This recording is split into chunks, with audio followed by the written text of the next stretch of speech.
Hello juniors, कैसे हो आप। तो सीयूटी के एग्जाम्स की फॉर्म आ गई है, एनटीए ने जारी कर दिया है और आपके 12th के एग्जाम भी चल रहे होंगे। उम्मीद करता हूँ आपके 12th के एग्जाम बहुत अच्छे जा रहे होंगे। अच्छा, सीयूटी के जो एग्जाम फॉर्म आए हैं इसमें बहुत सारी कॉम्प्लेक्सिटीज होती है। आपके मन में कई सारे डाउट्स आ रहे होंगे कि सब्जेक्ट सिलेक्शन कैसे करना है, फॉर्म कैसे भरना है, उसके बाद पेमेंट कैसे होगा। इन सब सारे डाउट्स को क्लियर करने के लिए आपका भाई लाया है एक ही वीडियो में सारी प्रॉब्लम्स का सोल्यूशन कि सीयूटी के फॉर्म फिलअप करने से लेके सब्जेक्ट सिलेक्शन और पेमेंट कैसे होगा, उस सारी चीजों का एक ही वीडियो में आपको निष्कर्ष मिल जाएगा। तो चलिए बिना देरी किए हम शुरू करते हैं। पहले हम गूगल पे जाएंगे, सीयूईटी समर्थ है, क्लिक कर देंगे। सीयूटी समर्थ में जो है, हम चूंकि यूजी का एग्जाम दे रहे हैं 12th के बाद, तो सीयूटी यूजी 2023 पे क्लिक करेंगे तो ये जो इंटरफेस खुलेगा ये सीयूटी का जो है एनटीए ने निकाला है, तो इसका ये पेज है। यहाँ पे सबसे नीचे जाओगे तो होगा कैंडिडेट एक्टिविटी, यहाँ पे हम लॉगिन कर देंगे। लॉगिन करने के बाद ये जो इंटरफेस खुलेगा आपको, चूंकि अगर आप 12th के बाद डायरेक्ट सीयूटी का एग्जाम दे रहे हैं तो चूंकि आपके पास एप्लीकेशन नंबर नहीं होगा ना पासवर्ड होगा, तो उसके लिए आपको न्यू कैंडिडेट रजिस्टर हियर पे क्लिक करना है। अब जब यहाँ हम क्लिक करते हैं तो ये जो यहाँ पे डाउनलोड इंफॉर्मेशन ब्राउज़र है, इस इंफॉर्मेशन ब्राउज़र में पूरी डिटेल्स है, सीयूटी में सिलेबस क्या होगा, कैसे एग्जाम्स होंगे। इसमें जो इंपॉर्टेंट चीजें हैं मैं आपको यहाँ दिखा देता हूँ। इसमें है कि online submission of application form 27 फरवरी को फॉर्म रिलीज हुआ था, 26 मार्च तक रहेगा, लेकिन हाँ एक्सटेंड हो जाता है। तो लेकिन मैं कहूंगा कि आप टाइमली इसको आप फिलअप कर दीजिएगा। यहाँ पे last date of successful transaction 26 March है। करेक्शन के लिए करेक्शन विंडो भी खुलता है, लेकिन मैं आपको एडवाइस करूंगा कि बड़े आराम से फॉर्म फिलअप करना। 26 मार्च है, बहुत ज्यादा टाइम है, अभी 15 दिन है, तो आराम से आप फिलअप करना। ये गलती मत करना कि बाद में करेक्शन विंडो खुलवाने के लिए आपको परेशान होना पड़े, क्योंकि हमने खुद सीयूटी का एग्जाम दिया है, मिस्टेक हो जाती थी तो ना प्रिपरेशन हो पाता था ना सही से करेक्शन हो पाता था। तो इसलिए मैं आपको एडवाइस देता हूं बहुत टाइमली आराम से सीयूटी के फॉर्म फिलअप करना, ताकि करेक्शन की कोई गुंजाइश ना रहे और आप सीयूटी की प्रिपरेशन अच्छे से कर पाए। अच्छा, सीयूटी के प्रिपरेशन के लिए आपको नीचे दिए गए डिस्क्रिप्शन बॉक्स में टेलीग्राम का लिंक दिया होगा। उस टेलीग्राम के लिंक के माध्यम से आप सीयूटी के जो भी है, कैसे प्रिपरेशन करना है, स्ट्रेटेजी क्या होगी, सारी इंफॉर्मेशन आपको वहां मिलेंगे। और इस फॉर्म फिलिंग से रिलेटेड कोई भी डाउट होगा तो आपको नीचे मिल जाएगा टेलीग्राम लिंक में, उसके माध्यम से आपको सारे डाउट्स क्लियर कर दिए जाएंगे हमारी टीम के द्वारा। यहाँ पे जो है डेट ऑफ एग्जामिनेशन 15 मई से 31 मई तक है, क्योंकि कई स्लॉट्स में एग्जाम होते हैं, तो ये है। और उसके बाद display of record answer keys ये बाद में रिलीज होगी। और डिक्लेरेशन ऑफ रिजल्ट 30 जून को आपके सीयूटी के यूजी के जो रिजल्ट हैं वो डिक्लेयर हो जाएंगे। अच्छा, अब हम चलते हैं फॉर्म फिलिंग के प्रोसेस पे। यहाँ पे न्यू कैंडिडेट जो रजिस्टर हियर है, यहाँ हम क्लिक कर देंगे, डाउनलोड इंफॉर्मेशन ब्राउज़र। अच्छा, यहाँ पे आप अगर जनरल कैटेगरी से हैं तो यहाँ पे फी का जो स्कीम है वो भी दिया है। जनरल के लिए फर्स्ट 3 सब्जेक्ट के 1000 रुपए हैं, और अगर आप एडिशनल सब्जेक्ट लेते हैं 3 तो उसके लिए 400। इसी तरह से ईडब्ल्यूएस का 900, थर्ड जेंडर SC ST का 800 है, और कंट्री औसत इंडिया 4500। यहाँ जब हम एकदम नीचे जाते हैं तो यहाँ आपको बताया गया है कि पासवर्ड कैसे रखने हैं, रिसेट पासवर्ड कैसे करना है, तो ये सब है, आप पढ़ना चाहे तो पढ़ लो। यहाँ क्लिक कर देना I have downloaded the information bulletin, और जो ये इन्होंने बताया है उसको मैंने पढ़ लिया है। अब क्लिक हियर टू प्रोसीड। ये जो इंटरफेस खुलेगा इसमें आपको गवर्नमेंट का जो ID प्रूफ है वो देना होगा। तो आई हैव आधार कार्ड, तो मोस्टली 12th के जो बच्चे होते हैं उनके पास आधार कार्ड ही होता है, तो हम यहाँ कह देते हैं I have an Aadhaar card. Aadhaar number हम यहाँ डालेंगे, उसके बाद OTP जनरेट कर देंगे। ठीक है, जैसा कि आधार नंबर डालने के बाद आपको OTP आएगा, OTP आपके फोन में, OTP डालने के बाद ये आपका इंटरफेस खुल जाएगा। वो आधार नंबर से वो आधार कार्ड की सारी डिटेल्स फेच कर लेगा ये साइट, जिसमें अभ्यर्थी का नाम, अभ्यर्थी का जन्म तिथि, डेट ऑफ बर्थ, मेल, ये सब आ जाएगा। ठीक है, अब यहाँ पे आपको फिलिंग क्या करना है रजिस्ट्रेशन प्रोसेस के लिए। कैंडिडेट नेम, उसके फादर्स नेम, जैसे कि यहाँ राघव है, उसके mother's name Abha, date of birth, gender, nationality Indian, और नेशनैलिटी इंडियन। जेंडर में आप अगर जो भी है मेल फीमेल थर्ड जेंडर वो डाल सकते हैं। आइडेंटिटी टाइप में आई प्रेफर कि आप any other government identity with photograph, यहाँ पे आप आधार कार्ड ही डालो तो बेस्ट है। आप नहीं तो आप क्लास 12 का एडमिट कार्ड भी डाल सकते हो, या जो भी आपको यहाँ पे डिटेल्स दे रही हैं उसमें से कोई भी आइडेंटिटी कार्ड आप यहाँ यूज कर सकते हो। लेकिन चूंकि आधार कार्ड आपके पास है तो आधार कार्ड से आप यहाँ पे आधार नंबर लिख देना। उसके बाद प्रेजेंट एड्रेस की बात आएगी तो आपको यहाँ पे अपना एड्रेस देना है। कंट्री इंडिया कर देनी है। स्टेट आपका जो स्टेट होगा, इन सारी स्टेट्स में से जो भी आपका स्टेट होगा वो आपको स्टेट कर देना है। डिस्ट्रिक्ट जो भी होगी आपकी यहाँ पे आपको डाल देनी है। Pin code, email address. एक चीज इंश्योर करना बच्चों कि जो आपको ईमेल एड्रेस और जो फोन डिटेल्स है, कॉन्टेक्ट नंबर जो है यहाँ पे, मोबाइल नंबर, इन दोनों को एकदम ढंग से फिलअप करना, क्योंकि यहीं से सारी डिटेल्स जो है आपको इंफॉर्मेशन, सब इंफॉर्मेशन इसी के माध्यम से आपको मिलेंगी। और यहाँ पे जो है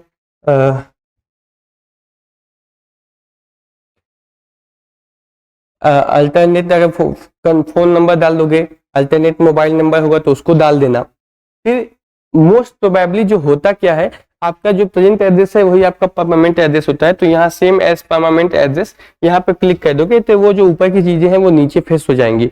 पासवर्ड चूज करने में गलती मत करना, क्योंकि पासवर्ड बच्चे आमतौर पर भूल जाते हैं, और यहाँ का जो पासवर्ड है बहुत ही कॉम्प्लेक्स डालना, मतलब उसमें कैरेक्टर्स @ डाल देना, ये डिजिट डाल देना, लेटर्स डाल देना, तो भूलना मत पासवर्ड।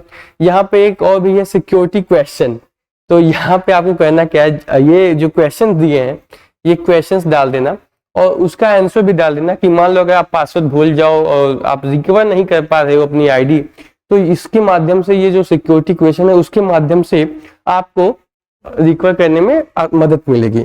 यहाँ पे what is your the name of your first school, KVS। उसके बाद इंटर सिक्योरिटी पिन डालने के बाद जो है सिक्योरिटी पिन हम यहाँ डाल देंगे 1C15512। सिक्योरिटी पिन डालने के बाद हम सबमिट कर देंगे। सबमिट करने के बाद जो होगा, आप रजिस्टर हो जाओगे। मैंने पासवर्ड नहीं डाला है तो इसलिए फिच नहीं कर रहा है। तो रजिस्ट्रेशन करने के बाद आपके ईमेल आईडी जो आपने दी होगी, उस ईमेल आईडी पे यहाँ पे डिटेल्स आ जाएंगी। तो यहाँ से आपको एप्लीकेशन नंबर दिया रहेगा। एप्लीकेशन नंबर देने के बाद यहाँ पे जो आपको 3 स्टेजेस में बताया गया है कि आपका जो फॉर्म फिलिंग का जो स्टेज है वो कौन सा स्टेज है। तो यहाँ पे application enrolment completed, fill application form and upload document incomplete, examination fee payment incomplete. तो अब हमें एप्लीकेशन फॉर्म डालना होगा। एप्लीकेशन जो ये नंबर है, एप्लीकेशन नंबर और जो आपने पासवर्ड बनाया है, उस पासवर्ड को डालने के बाद जब आप लॉगिन करोगे, लॉगिन होने के बाद यहाँ पे आपका जो है डिटेल्स खुल जाएंगे।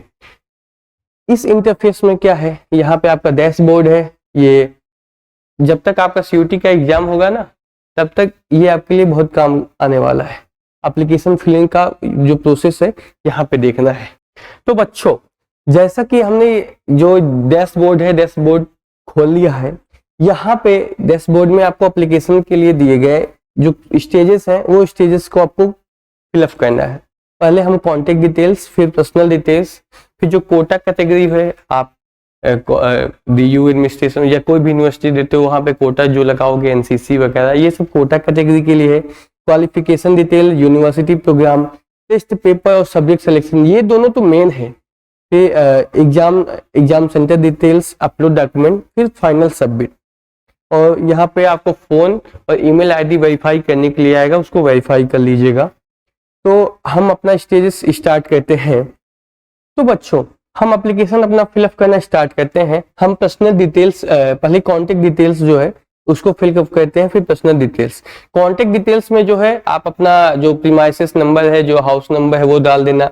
लोकेलिटी जो है, लोकेलिटी डाल देना। कंट्री इंडिया ऑफ कोर्स होगा। जो स्टेट्स हैं, ये 28 स्टेट्स में से वो डाल देना। डिस्ट्रिक्ट जो होगी, डिस्ट्रिक्ट डाल देना। पिन कोड भी डाल देना, इंपॉर्टेंट होता है। कंट्री कोड, यहाँ जब आप फोन नंबर अपना दोगे, मोबाइल नंबर, तो कंट्री कोड 91 करके नंबर अपना डाल देना। और ईमेल एड्रेस डालने के बाद ये जो आपने ऊपर भरा था इसको सेम एज प्रेजेंट एड्रेस कर देना। तो ये आपका प्रेजेंट एड्रेस हो जाएगा।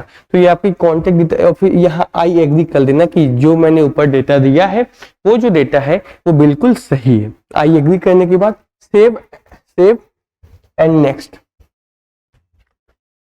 Contact details save successfully. अब पर्सनल डिटेल्स पे आ जाते हैं।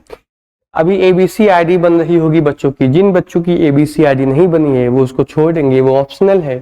कैंडिडेट नेम तो ऑटोमेटिकली फेच कर लेगा, date of birth, gender, father's name, mother's name, nationality आप डाल दोगे, नेशनैलिटी इंडियन, कैटेगरी आप अगर एससी एसटी या ओबीसी या ईडब्ल्यूएस है वो डाल देना, जनरल। फिर उसके बाद आइडेंटिटी टाइप, क्योंकि वो जब हम रजिस्ट्रेशन अपना कर रहे थे वहां पे भी आइडेंटिटी टाइप आई थी, तो वही हम डाल देंगे इसमें भी कि any other valid government identity with photograph.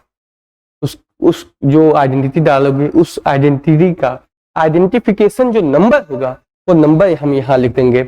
State domicile आप रहते कहाँ हो, कौन से स्टेट में, तो दिल्ली है तो दिल्ली कह देंगे। एनी पीडब्ल्यूडी candidate as per the provision of the RPwD act जो है, तो ये अगर आप पीडब्ल्यू से हैं तो पीडब्ल्यूडी वो है तो आप कर देना, एलिजिबिलिटी के लिए है। अब यहाँ फादर्स गार्डियन का एजुकेशन, फादर का जो एजुकेशन है वो क्या हुआ है, अगर ग्रेजुएट हैं तो ग्रेजुएट, उनका ऑक्यूपेशन क्या होगा, ऑक्यूपेशन अगर वो इनमें से अगर कुछ आता है तो ठीक है, नहीं तो हम अदर्स डाल देंगे। कई लोगों के जो ऑक्यूपेशन होते हैं इसमें मेंशन नहीं है, तो उसमें हम अदर्स डाल देंगे तो ठीक रहेगा। और मदर्स एजुकेशन तो ग्रेजुएट हैं तो ग्रेजुएट कर देंगे, उनका भी ऑक्यूपेशन इसमें मोस्टली हाउसवाइफ होती है, अगर इसमें हाउसवाइफ नहीं दिया है तो फिर उसके बाद यहाँ पे भी हम अदर्स डाल देंगे। एनुअल इनकम ऑफ पेरेंट, तो ये जो आपको कैटेगरी दी हुई है इनकम की, इस इनकम की कैटेगरी को आप देख लीजिए। इसमें आप अपने बड़ों से पूछ लीजिएगा, अपने पापा से पूछ लीजिएगा कि आपकी जो एनुअल इनकम है आपके पेरेंट्स की, आपके गार्डियन की, वो क्या है, तो वो आप डाल देना, पूछ के डालना। Are you twin and both applying for, तो आप ट्विन नहीं हो तो नो कर देना, नो कर देना। आर यू डायबिटिक तो नो। प्लेस ऑफ रेजिडेंस आप रहते कहाँ हो, तो अर्बन में हो तो अर्बन डाल देना, रूरल में हो तो रूरल डाल देना। मोड ऑफ प्रिपरेशन, तो अभी तो कोचिंग भी आने लगे हैं, आप कोचिंग भी कर सकते हो, सेल्फ स्टडी कर सकते हो, ऑनलाइन कोचिंग कर सकते हो, या कोई कोर्स भी परचेस कर सकते हो। तो यहाँ पे जो मिल रहा है इसमें से आप कर लीजिएगा कि अगर आप कोचिंग करते हो तो ऑनलाइन कोचिंग, सेल्फ स्टडी तो सेल्फ स्टडी कर सकते हो, ठीक है। अच्छा, मैं यहाँ पे एक बार फिर से आपको बता रहा हूँ कि इस चैनल के माध्यम से और जो नीचे डिस्क्रिप्शन बॉक्स में टेलीग्राम लिंक दिया है उसके माध्यम से सीयूईटी की सभी ब्रांचेस की, सभी स्ट्रीम के बच्चों की पूरी संपूर्ण तैयारी हम करवाएंगे। इंग्लिश मीडियम, हिंदी मीडियम दोनों की तैयारी हम करवाएंगे, और ये एश्योर भी करेंगे कि आप अपने डिजायर्ड यूनिवर्सिटी में आपका सिलेक्शन हो अच्छे मार्क्स के साथ। तो अगर आप ऑनलाइन कोचिंग कर रहे हो तो online coaching, medium of study in qualifying examination, तो इंग्लिश डाल दो। फिर यहाँ पे भी वही है, आई एग्री कि जो ऊपर दिए गए जो डिटेल्स है वो डिटेल्स पूरी तरीके से सही है, आई एग्री कर देना। फिर यहाँ जो है save and next, personal details save successfully. अब जो आता है ये अदर्स कोटा कैटेगरी, कोटा के लिए है। Do you belong to below poverty line, no, अगर है तो यस कर देना। आर यू कश्मीरी माइग्रेंट, तो no. Ward of defence personnel, तो नो। अच्छा, एक चीज और इंश्योर करना कि अगर आप कोटा कैटेगरी से बिलोंग करते हो तो उसके सर्टिफिकेट आप रेडी रखना, क्योंकि उसको बाद में जब हम डॉक्यूमेंट्स अपलोड करते हैं तो उसमें डॉक्यूमेंट अपलोड करना पड़ेगा। Are you a ward of university employ, तो नो, ठीक है। यहाँ पे भी आई एग्री कर देना कि ऊपर दी गई जानकारी जो है सही है। फिर save and next. Other category quota category details save successfully, ठीक है। अब जो होता है ये दिखता, इसको भी देखते जाना।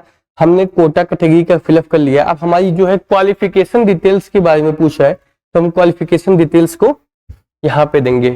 10th के बारे में पूछा है तो 10th का रिजल्ट स्टेटस, पास कब पास किए हो, इसमें से आप जब भी पास किए हो डाल देना। आपका तो 2022 होगा तो 22 डाल देना। और क्वालिफाइंग एग्जाम 10th और इक्विवेलेंट जो है place of schooling, rural school, जो स्कूल था आपको रूरल एरिया में था या अर्बन, तो वो डाल देना आप urban. Types of college and school. अच्छा, बच्चों को इसमें भी डाउट होते थे जब हमने सीयूटी का पेपर दिया था, तो मैं 2-3 लोगों से ऐसे, क्योंकि उस टाइम पे हम यूट्यूब पे भी ज्यादा मटेरियल नहीं अपलोड होते थे, फर्स्ट टाइम हम लोगों ने अपना सीयूटी का एग्जाम दिया था, उस टाइम पे उतना कोई रिसोर्सेज भी नहीं थे और कोई बताने वाला भी नहीं था कि फॉर्म कैसे फिलअप करना है, तो फॉर्म खुद से ही फिलअप करना पड़ा और बहुत पूछना पड़ा कि इसमें क्या करना है, उसमें क्या करना है। तो यहाँ देख लो, एक जैसे गवर्नमेंट एडेड प्राइवेट स्कूल है तो वो डाल देना, जवाहर नवोदय विद्यालय है तो वो, नहीं तो प्राइवेट अनएडेड, क्योंकि जो प्राइवेट स्कूल्स होते हैं उसमें ये डाल देना प्राइवेट अनएडेड। अगर कुछ भी नहीं समझ में आ रहा है तो अदर्स डाल देना, कोई दिक्कत करने वाली बात नहीं, ठीक है, प्राइवेट अनएडेड डाल दो। Qualifying examination country India, of course जो डिस्ट्रिक्ट है, जो डिस्ट्रिक्ट होगा वो डिस्ट्रिक्ट डाल देना। स्टेट जो है स्टेट। अच्छा, बोर्ड यूनिवर्सिटी नेम, यहाँ बहुत सारी डिटेल्स दी हुई हैं, ठीक है, तो मोस्ट ऑफ द स्टूडेंट्स जो है सीबीएसई से आते हैं, तो सीबीएसई हम डाल देंगे यहाँ पे, central board of secondary education. नहीं तो अगर आप स्टेट बोर्ड से तो स्टेट बोर्ड का भी आप लिख देना। फिर स्कूल कॉलेज नेम एड्रेस, तो जो भी है आपका पूरा डिटेल्स डाल देना, जो है यहाँ आपके स्कूल कॉलेज का जो एड्रेस है उसको अच्छा डालना, ठीक है, जो भी आपका एड्रेस होगा। स्कूल आपका जहाँ पे सिचुएटेड है उस एरिया का जो पिन कोड होगा, अच्छा स्कूल ये डाल देना। ऐसा अगर ये नहीं आ रहा है आपको कि वो कौन से एरिया में है, तो उस स्कूल को डाल के गूगल पे सर्च कर देना उस स्कूल का पिन कोड, तो वो मिल जाता है। जो रोल नंबर होगा आपका 10th बोर्ड में, वो रोल नंबर देख लेना, करेक्टली डालना। और रिजल्ट मोड, जैसे पहले सीजीपीए होता था, फिर परसेंटेज आया तो परसेंटेज, फिर आपका टोटल मार्क्स कितना था, ऑब्टेन मार्क्स, तो ये ऑटोमेटिकली यहाँ पे परसेंटेज आ जाएगा, ठीक है। अब 12th क्वालिफिकेशन की डिटेल पे आते हैं, तो जो कि आपके जो एग्जाम्स चल रहे हैं उसके एग्जाम्स के रिजल्ट जो है आपके एग्जाम से, ये जो सीयूटी का एग्जाम होगा उसके बाद ही आएंगे। तो यहाँ पे अगर आप इस बार दे रहे हैं 12th में हैं और देंगे सीयूटी का एग्जाम, तो आप अपीयरिंग में डाल देना, ईयर ऑफ अपीयरिंग 2024 है, 24 डाल देना। Qualifying exam 12th, place of schooling जो है urban,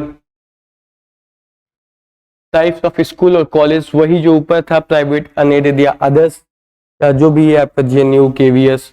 qualifying examination country same जो 10th का था वही डाल देना है, जो आप जिस स्कूल से 12th किए हो वो डाल देना, स्कूल का जो एड्रेस है वो डाल देना, स्कूल का जो पिन कोड है इसको भी डाल देना।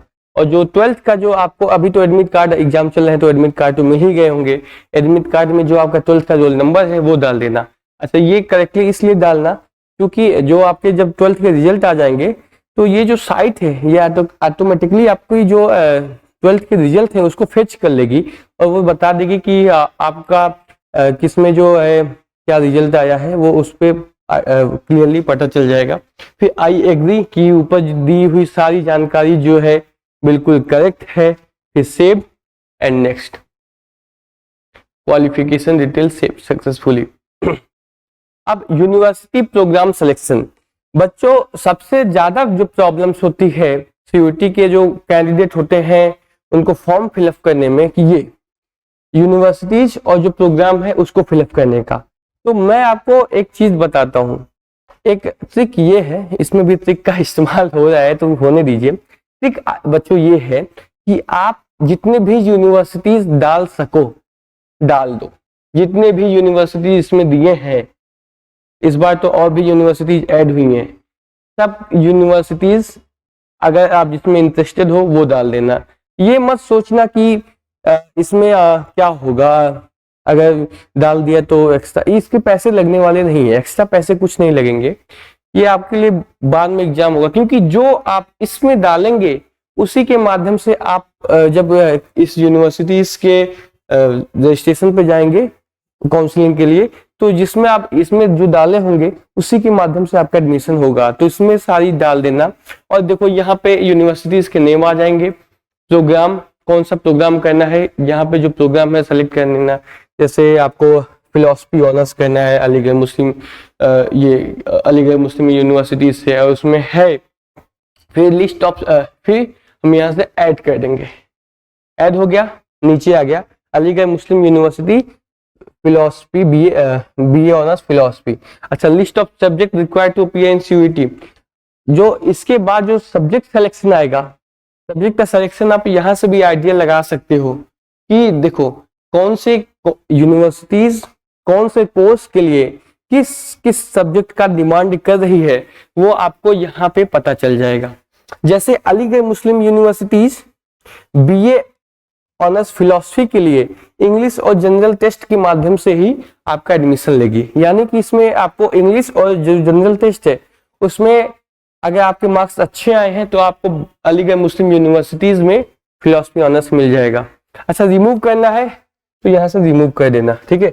Are you sure you want to remove this? Okay, remove कर, हो गया, अब 2 बचा, ठीक है। तो ऐसे तो एक चीज और है, दिल्ली यूनिवर्सिटीज बच्चों के ज्यादा डिमांड में होती है, दिल्ली यूनिवर्सिटी डाल देना, यूनिवर्सिटी ऑफ दिल्ली। तो जो मोस्ट ऑफ द यूनिवर्सिटीज होती हैं जिसमें ज्यादा डिमांडिंग होती है, इसमें एक तो होता है बीएचयू, एक बीएचयू यहाँ पे बनारस हिंदू यूनिवर्सिटी। प्रोग्राम आपका क्या होगा? प्रोग्राम होगा आपका जो भी यहाँ पे दिया है, इन प्रोग्राम में से आप किसी में कर सकते हो, जैसे बीए ऑनर्स सोशल साइंसेस, तो इसको ऐड करना है तो ऐड कर दोगे। अब यहाँ पे क्या है, नीचे आ गया। अब इस कोर्स में आपको एडमिशन कैसे मिलेगा? लैंग्वेज टेस्ट इंग्लिश और हिंदी, जो इंग्लिश और हिंदी या और भी कोई लैंग्वेज है, तो बीएचयू में जो बीए ऑनर्स सोशल सर्विस है, इसमें लैंग्वेज टेस्ट इंग्लिश और हिंदी और जनरल टेस्ट इंग्लिश और हिंदी में कोई एक, और जनरल टेस्ट दोनों को मिला के जिसमें हाई आपका आता है, तो आपको बनारस हिंदू विश्वविद्यालय में बीए ऑनर्स सोशल सर्विस आपको मिल जाएगी, ठीक है। अगर आपको ये भीमराव अंबेडकर यूनिवर्सिटी है ऑप्शनल, ये हिस्ट्री सोशियोलॉजी इंग्लिश, इसमें ये कि सेक्शन आइए एक language, any of the listed language एक लैंग्वेज, और सेक्शन 3 जनरल टेस्ट। मान लो अगर इसको आपको रिमूव करना है तो जैसे मैंने बताया रिमूव कर दो। दिल्ली यूनिवर्सिटी यहाँ पे होगा university of Delhi, university of Delhi. अब इसमें कई सारे कोर्स मिलते हैं, जैसे बीए ऑनर्स ज्योग्राफी मिल गया, ऐड कर दिए। जब आप ऐड कर दोगे तो any from the section 1 any from section 2, यानी कि जो एक लैंग्वेज और कोई 3 डोमेन जो सब्जेक्ट आप डालोगे, कोई 3 डोमेन सब्जेक्ट, यानी कि 4 सब्जेक्ट के माध्यम से BA honours geography university of Delhi में आपको मिल जाएगी। अच्छा, तो ऐसे डाल देना जितने भी यूनिवर्सिटीज हैं, और जो आपकी डिजायर्ड कोर्सेस हैं वो डाल देना, उनके ये लिस्ट ऑफ सब्जेक्ट पढ़ लेना, तो आपको आइडिया हो जाएगा वो कौन कौन से सब्जेक्ट ले कि हम मोस्ट ऑफ द यूनिवर्सिटीज के कोर्सेस में हम एलिजिबल हो पाए, ठीक है। इसको पूरा फिलअप कर देना। उसके बाद आई एग्री कि ऊपर दिए हुई जानकारी सही है, सेव एंड नेक्स्ट, सेव कर देना। अब यहाँ पे टेस्ट पेपर और सब्जेक्ट सिलेक्शन की बात आएगी, जो मैंने बताया आपको। यहाँ पे 3 सब्जेक्ट का जनरल के लिए 1000 रुपए है, और 3 सब्जेक्ट और डाल दोगे जो है 4, 5, 6, तो यहाँ पे आपके 400 रुपए और एक्स्ट्रा लग जाएंगे। टेस्ट पेपर आपका क्या होगा? हिंदी है तो हिंदी। अच्छा, मैं बच्चों एक चीज मैं अपने एक्सपीरियंस से, अपने एडवाइस से बता रहा हूँ, मैंने भी सीयूटी का एग्जाम दिया था, फर्स्ट टाइम दिया था, हमारे टाइम पे फर्स्ट टाइम आया था, फर्स्ट टाइम दिया था। और अभी दिल्ली यूनिवर्सिटी में मैं ग्रेजुएशन कर रहा हूँ बीए प्रोग्राम पॉल साइंस और ज्योग्राफी में। बच्चों मैंने क्या किया था, मैं 2 लैंग्वेज लिया था, एक हिंदी और एक इंग्लिश, क्योंकि हिंदी मुझे तैयार था, इंग्लिश में मुझे नहीं आता था, टू बी ऑनेस्ट इंग्लिश का ग्रामर मुझे नहीं आता था, तो मैंने हिंदी और इंग्लिश दोनों ले लिया कि किसी भी लैंग्वेज में अगर मैं ज्यादा लाता हूँ तो वो ऐड हो जाएगा। नहीं तो ऐसा होता है कि कई बच्चे कहते हैं कि हम बस एक लैंग्वेज लेते हैं और फुल्ली कॉन्फिडेंस रहते हैं, एक लैंग्वेज के बाद अगर उस लैंग्वेज में आपका मार्क्स कम हो गया तब तो आपके लिए नुकसान है। लेकिन अगर 2 लैंग्वेज लेते हो और दोनों में आपका किसी में एक अच्छा हो गया तो आपके पास ऑप्शन होगा कि हम इसको लगा सकते हैं, उसको लगा सकते हैं। तो 2 लैंग्वेज ले लो मेरे हिसाब से, एक तो इंग्लिश आप पढ़ते हो इंग्लिश ले लो, और दूसरा अगर आप हिंदी बेल्ट से आते हो तो हिंदी ले लो, या और दूसरे जगह से आते हो तो आपका जो भी लैंग्वेज इसमें दिया हुआ है लैंग्वेज वो ले लेना। अच्छा, बेसिकली सब्जेक्ट की जो लैंग्वेज में होगा, लैंग्वेज में बस एक ही सब्जेक्ट की तैयारी करना, दूसरे सब्जेक्ट की नहीं। दूसरा सब्जेक्ट बैकअप में रहेगा, उसको पढ़ पाओ तो पढ़ लो, बहुत अच्छी बात है। टेस्ट पेपर कौन सा है? पहला सब्जेक्ट हिंदी है तो हिंदी, उस सब्जेक्ट का जो मीडियम है वो क्या है? हिंदी है तो हिंदी ही रहेगा। दूसरा सब्जेक्ट क्या होगा? दूसरा सब्जेक्ट आपका होगा, मान लो इंग्लिश है, 2 सब्जेक्ट ले लो, 2 सब्जेक्ट उसका मीडियम इंग्लिश से रहेगा। तीसरा सब्जेक्ट आपको हिस्ट्री, इन सारे सब्जेक्ट में से जो भी आपके सब्जेक्ट में आए वो सब्जेक्ट्स ले लेना, ठीक है। पॉलिटिकल साइंस है तो पॉलिटिकल साइंस ले लो, मीडियम उसका क्या होगा? हिंदी की इंग्लिश, तो इंग्लिश है तो इंग्लिश ले लो। चौथा फिर पेपर क्या होगा? इसमें क्या है? आप हिस्ट्री ले लो। हिस्ट्री में क्या मीडियम होगा? इंग्लिश, तो इंग्लिश डाल देना। जो भी आपके सब्जेक्ट होंगे इन सारे सब्जेक्ट्स में से वो डालना। उसके सामने जो है वो इसका मीडियम है कि आप पेपर किस मीडियम में लिखोगे। अभी तो ऑफलाइन का भी सिस्टम आ गया है, हमारे टाइम पे ऑनलाइन था, तो क्वेश्चंस आपको इंग्लिश में आएंगे या हिंदी में आएंगे, अगर आप मीडियम कैसा देते हो वो उस पर डिसाइड करता है। फिर टेस्ट पेपर 5 जो है लीगल स्टडी है तो लीगल स्टडी, मीडियम क्या होगा? लीगल स्टडी का इंग्लिश। ये 4 मीडियम्स दिए गए हैं, हिंदी, इंग्लिश, पंजाबी, उर्दू। इन चारों मीडियम्स के माध्यम से आपको पेपर देना पड़ेगा। और छठा पेपर जो है geography, medium of test paper, आप इंग्लिश मीडियम से तो इंग्लिश डाल देना। फिर ये देख लो, आपके 6 पेपर हैं जिसमें 2 लैंग्वेज, और ये 3 और ये 4 आपके जो है वो डोमेन है। कोशिश करना कि 3 जो भी आप 12th में पढ़ रहे हो वही सब्जेक्ट डालना। उससे बेनिफिशियली क्या होता है, क्योंकि दिल्ली यूनिवर्सिटी का एक स्कीम है कि जो आप 12th में पढ़ रहे हो उसी सब्जेक्ट का आप डोमेन देते हो, तभी आप दिल्ली यूनिवर्सिटी में एडमिशन के लिए एलिजिबल हो। तो इस चीज का आप ध्यान देना। फिर आई एग्री और save next, test paper detail save successfully. अब एग्जाम सेंटर का, एग्जाम सेंटर के लिए देखो हम लोग क्या करते थे, मतलब मैंने क्या किया था, मुझे घूमने का शौक था तो मैं दूर दूर डाल दिया था, अपने जिले से नहीं दूसरे जिले में जहाँ पे घूमने का है।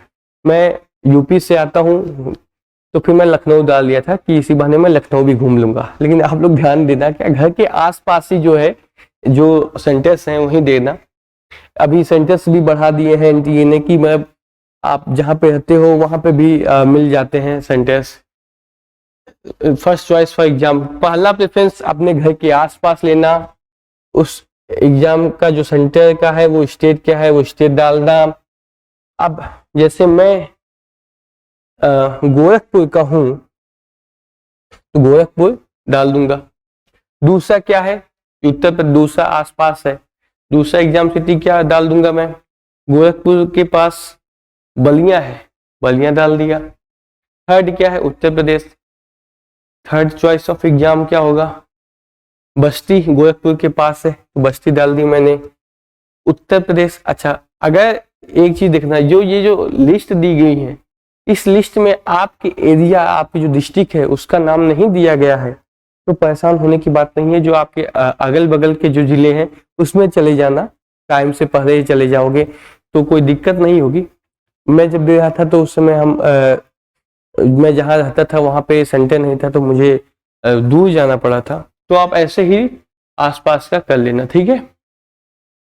यहाँ पे आपकी जो स्टेट्स होंगे उसके और एग्जाम की जो सिटी होगी वो, तो यहाँ पे आएगी। ये ध्यान देना कि कैसे फिलअप करना है। अपने मन से मत पूछ लेना, अपने पेरेंट्स से भी पूछ लेना कि मेरा एग्जाम इस तारीख को होगा, मैं मुझे पहुंचवाने की जो गारंटी है उनसे ले लेना कि हाँ भाई आप लोग फ्री होगे कि नहीं पहुंचाने के लिए। उसी हिसाब से एग्जाम सिटी डालना, आई एग्री करके फिर save and next, exam detail saved successfully. अब यहाँ पे आपको डॉक्यूमेंट्स अपलोड करना है। डॉक्यूमेंट जो फोटो है, फोटो आपको जेपीजी जेपीईजी के फॉर्मेट में डालना है, मैक्सिमम 200 KB होगा। और जो डॉक्यूमेंट फॉर्मेट है सिग्नेचर का वो मिनिमम 4 KB से 30 KB के अंदर होना चाहिए। तो ये चीज ध्यान देना, तभी वो अपलोड करेगा, ठीक है। तो हम इसको अपलोड कर देते हैं। तो बच्चों जैसे कि हमें अपने डॉक्यूमेंट्स को अपलोड करना था, तो चूंकि मैं अनरिजर्व कैटेगरी से आता हूँ, मेरे पास कोटा नहीं है, तो जो मुझे डॉक्यूमेंट्स अपलोड करना है, एक फोटो और सिग्नेचर। अच्छा, फोटो में ये चीज देखना कि फॉर्मली ड्रेस्ड हो, क्योंकि जो फोटो आप अपलोड करोगे यही फोटो आपको बाद में यूनिवर्सिटीज में जो आई कार्ड बनेगा उसमें भी यही फोटो आने वाली है। तो ये वेल ड्रेस्ड हो, फॉर्मल कपड़े पहने हो, स्पेक्स लगाते हो तो स्पेक्स निकाल देना, और साइज जो है मिनिमम 10 KB से मैक्सिमम 200 KB तक होनी चाहिए, तभी होगा। ज्यादा प्रॉब्लम इसमें आती है तो इस चीज का ध्यान देना। फोटो के लिए स्पेक्स निकाल देना, फॉर्मली ड्रेस्ड होके अच्छे से खिंचवा लेना। Signature document format minimum 4 KB maximum 30 KB तक हो तो सिग्नेचर कर देना अपना, एक पेज पे पेन से सिग्नेचर कर देना और उसको फोटो क्लिक करके अपलोड कर देना, ठीक है। फिर उसके बाद अगर आप कोटा लगाते हो तो कोटा का जो डॉक्यूमेंट होता है वो अपलोड कर देना, या आप दूसरे कैटेगरी से हो SC ST या OBC EWS तो उसके जो डॉक्यूमेंट होते हैं वो अपलोड कर देना फिर, ठीक है। सेव एंड नेक्स्ट कर देना तो डॉक्यूमेंट सेव्ड सक्सेसफुली। अब जो है यहाँ पे जो हमारे यहाँ देखेंगे जितने भी एप्लीकेशन फॉर्म की जो प्रोसीजर्स थे हमने सब कर लिया। अब ये फाइनल सबमिट की बारी आती है। तो देखो पर्सनल डिटेल्स, अब यहाँ पे आराम से चेक कर लेना कि mother's name, father's name, gender, identity, category, annual income, mode of preparation, सब कुछ, कॉन्टेक्ट डिटेल्स, ईमेल आईडी भी कंफर्म कर लेना, फोन नंबर भी कंफर्म कर लेना, और कोटा कैटेगरी का तो हो ही गया है, क्लियर कर लेना अपना। 10th के जो एग्जाम के जो रिजल्ट्स हैं उसको अच्छे से ईमानदारी से फिलअप कर लेना। 12th के जो क्वालिफिकेशन डिटेल्स हैं वो डाल देना। एडमिट कार्ड में जो आपका रोल नंबर हो, रोल नंबर को आप यहाँ पे फिलअप कर देना, ठीक है। यूनिवर्सिटी प्रोग्राम सिलेक्शन की तो जितने भी आप यूनिवर्सिटीज अप्लाई करना चाहते हो, जितने यूनिवर्सिटीज में, उन यूनिवर्सिटीज को आप यहाँ से फिलअप कर लेना और उसमें जो आप कोर्स करना चाहते हो कोर्स पे सेलेक्ट कर देना, ठीक है। और सब्जेक्ट नेम यहाँ आ जाएगा, कौन कौन से सब्जेक्ट दे के आप इस कोर्स के लिए एलिजिबल हो सकते हो। फिर test paper subject selection, test paper 1 Hindi, English, pol science, history, legal study, geography, ठीक है। इसके मीडियम्स यहाँ पे हैं और फर्स्ट चॉइस फॉर ये 4 आपको प्रेफरेंस दी गई है कि आपको कौन सा एग्जाम सेंटर है, तो वो आप अपने आसपास जो भी है फिलअप कर देना। फिर डॉक्यूमेंट अपलोड, ये सब कुछ आपका हो जाएगा, ठीक है। अब यहाँ पे वेरीफाई करना पड़ेगा आपको फोन नंबर, ठीक है। Please review the following information before final submit. If you would like to change any information please use the link provide on the left menu bar. आपको एडिट करना है तो आप यहाँ से एडिट भी कर सकते हो, ठीक है। तो अपन को यहाँ फाइनल सबमिट पे जाना है, वेरीफाई कर लेना है अपना फोन नंबर। हाँ तो बच्चों हमने मोबाइल अपना वेरीफाई कर लिया है, अपना फोन नंबर देके OTP आएगी, OTP देने के बाद फोन नंबर वेरीफाई हो जाएगा, तभी आपका फाइनल सबमिट होगा, ठीक है। एक बार फिर से मिला लेना क्योंकि गलती करोगे तो फिर आपका प्रिपरेशन भी ढंग से नहीं हो पाएगा, ठीक है। तो इसलिए अच्छे से फिलअप कर दो फिर करना। टेस्ट पेपर में नीचे जनरल टेस्ट होगा तो जनरल टेस्ट वहां पे लिख देना, आपका ये हो गया। फिर जब फोन नंबर आपका वेरीफाई हो जाएगा तभी ये सबमिट करने का ऑप्शन आएगा। फिर यहाँ पे वो NTA आपसे फिर पूछ रहा है एक बार अपना वेरीफाई कर लीजिए जितने भी आपने इन्फॉर्मेशन दी है। तो my name, date of birth, father name, address, gender, mother name, mobile, email ID, centre, city, course, सब कुछ आप वेरीफाई कर लीजिए कि हाँ आप सही दे रहे हैं कि नहीं, ठीक है। ये सब हो जाए फिर उसके बाद फाइनल सबमिट करना, ठीक है। आई एग्री करके फाइनल सबमिट कर देना। तो ये जो एप्लीकेशन फॉर्म है आपका सब कुछ सबमिट हो चुका है। बस आपको अब करना क्या है कि आपको पेमेंट कर देनी है, पे नाउ, ठीक है। यहाँ जाओगे आपको तो फिर ICICI, कैनरा, SBI, ई-पे, आप इन तीनों के माध्यम से अपना पेमेंट कर सकते हो। तो पेमेंट हो जाएगा आपका, फिर आपका जो है COT का फॉर्म जो है वो सक्सेसफुली सबमिटेड हो जाएगा और फिर अपना प्रिपरेशन करना और तैयारी करना और अच्छे यूनिवर्सिटीज में एडमिशन ले लेना।